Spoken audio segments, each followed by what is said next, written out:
दोस्तों, प्यार किसी से भी हो जाता है, इसके लिए उम्र मायने नहीं रखती है। जब कोई पसंद आ जाता है तो हम उसके पीछे अट्रैक्ट हो जाते हैं, फिर समझ में नहीं आता है क्या करें। दिन रात उसी के ख्यालों में डूबे रहते हैं। आज के समय में लड़की हो या औरत, जब दिल उसके ऊपर आ जाता है तो हम उसे इम्प्रेस करने के तरीके ढूंढने लगते हैं। यहाँ तक कि कुछ लड़कों को आंटी बहुत पसंद होती है। जब आंटी सज सवर कर बाहर निकलती है तो उसे देखकर लड़कों के मन में ख्याल आने लगता है कि आंटी को कैसे पटाया जाए। चलिए जानते हैं आंटी को पटाने के तरीके क्या है। अगर आपका भी दिल किसी शादीशुदा औरत या किसी आंटी पर आ गया है और आप सोच रहे हैं कि आंटी को कैसे पटाएं, आंटी को पटाने के तरीके क्या है, तो आप बिल्कुल सही जगह पर आए हैं। आज की लिस्ट में आपको आंटी को पटाने के ढांसू तरीके मिलने वाले हैं, जिसकी मदद से आप किसी भी शादीशुदा महिला या आंटी को पटा सकते हैं। लेकिन यदि आप बताए गए तरीके को सही से फॉलो करेंगे तो आप आंटी को बड़े ही आसानी से पटा सकते हो। आंटी को पटाने में ज़्यादा मुश्किल नहीं होती है, लेकिन एक बात का ध्यान रखना है, अगर वह ना माने तो उसके साथ ज़बरदस्ती कभी मत करना। तो चलिए इस वीडियो को शुरू करते हैं। नंबर 1, आंटी से बात करें। दोस्तों, अगर आपको कोई आंटी पसंद आ गई है और आप सोच रहे हैं कि आंटी को कैसे पटाए, तो सबसे ज़रूरी बात होता है पहले आप आंटी से बात करें। बगैर बात किए आप उसे नहीं बता सकते हो, इसलिए आप आंटी से बात करने की कोशिश करें। अगर आपकी उससे बात हो गई तो आप धीरे धीरे उसे अपनी तरफ इम्प्रेस कर लेंगे, मीठी मीठी बातें करेंगे। और अगर आप किसी से प्यार से बात करते हैं तो वह आपकी तरफ बहुत जल्द अट्रैक्ट होती है, जिससे आपको आंटी को पटाने में बहुत ही आसानी हो जाएगी। नंबर 2, उसके बारे में जितना हो सके जानने का प्रयास करें। अगर आप किसी आंटी को पटाना चाहते हैं तो सबसे ज़रूरी बात आप उसके बारे में जानने का प्रयास करें। आखिर आप जिसे पटना चाह रहे हो उसका बैकग्राउंड क्या है, वह कैसे घर से बिलोंग करती है, उसे क्या पसंद है, क्या आप जिसे पटना चाह रहे हो वह आपके लिए सही है। यह सब बात बहुत ज़्यादा मायने रखती है। अगर आप जल्दबाजी करेंगे और किसी भी आंटी के ऊपर अपना नज़र डालेंगे और उसके घर वालों को पता चल गया तो आपकी खैर नहीं, आप मुसीबत में फंस जाओगे। इसीलिए आप उसके बारे में अच्छी तरह से जानकारी ले लें, उसके बाद ही आप अपना कदम आगे बढ़ाएं। नंबर 3, आप उसकी तारीफ़ करें। आपको एक बात बता दूं, अगर आप आंटी सोच रहे हैं तो आपको ज़्यादा सोचने की ज़रूरत नहीं है। बस आपको आंटी की तारीफ़ करनी होगी। आंटी की तारीफ़ करके आप आंटी को बता सकते हो, और ये बहुत मायने रखता है।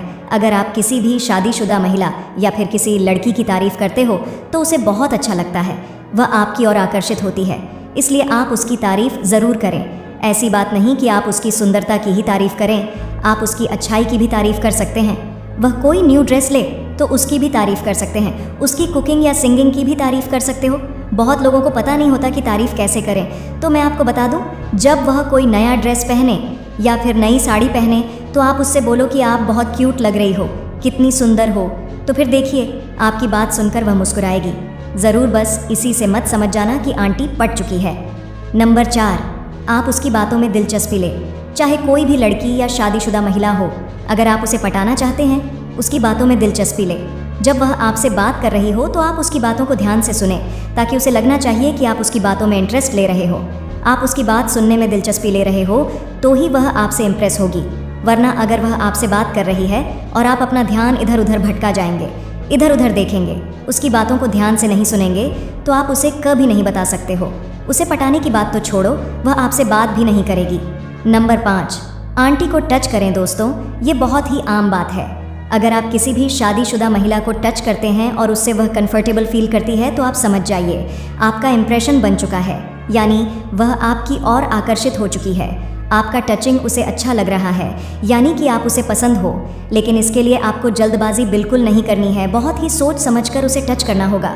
हाँ, अगर आपके आस पड़ोस में वह लड़की रहती हैं और आपकी और उसकी बराबर बात होती है तो बातों ही बातों में आप उसे टच कर सकते हैं।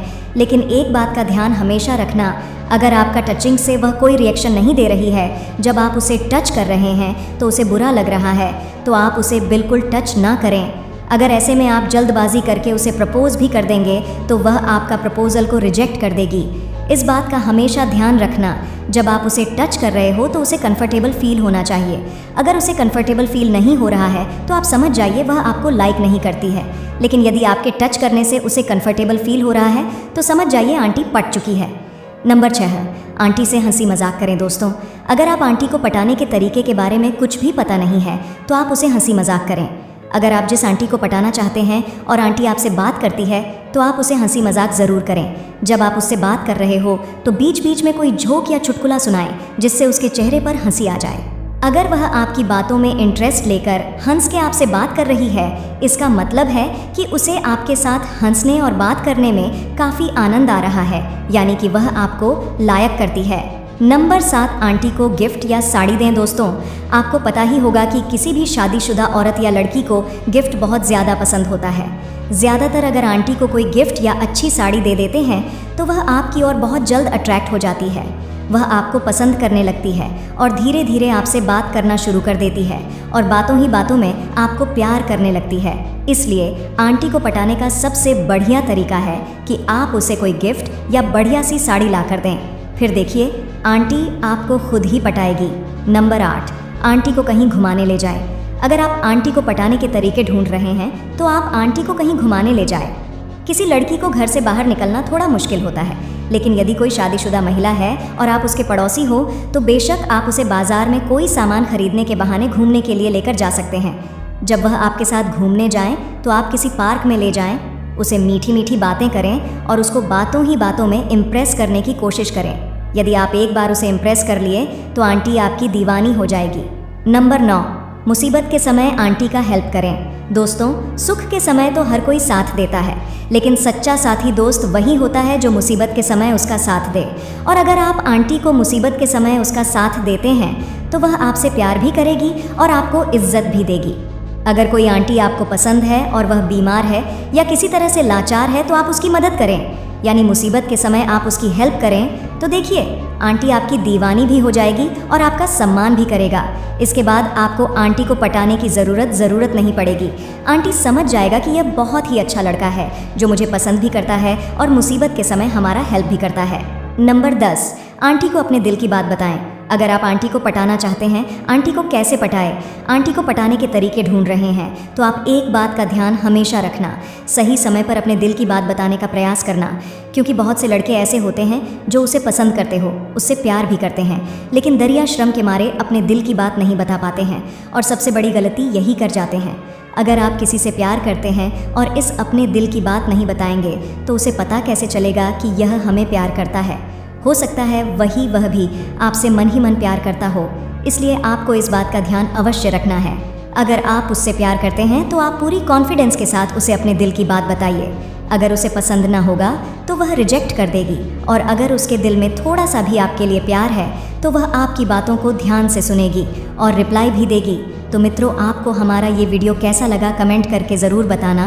जो आपको हमारी वीडियो अच्छी लगी हो तो वीडियो को दिल से एक लाइक करके हमारी चैनल को सब्सक्राइब अवश्य करिएगा। और आपका कोई सवाल है तो कमेंट बॉक्स में अवश्य बताइएगा। धन्यवाद।